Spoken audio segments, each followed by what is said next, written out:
Ayan guys, ang ating kikilawin. 4 na piraso, lilinisin natin to guys. Ayan o, fresh na fresh o. Oh. Kita mo, kakahuli lang o. Pulang-pula yung asang. Subukan natin tong magkilaw guys.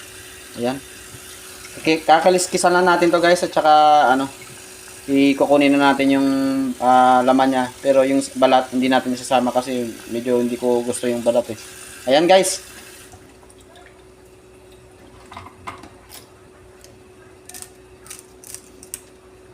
Kunan natin guys ng mga tinik-tinik para hindi tayo mamaya masugatan. Yan. Pagtapos ng kaliskis, slice natin yung kanyang laman.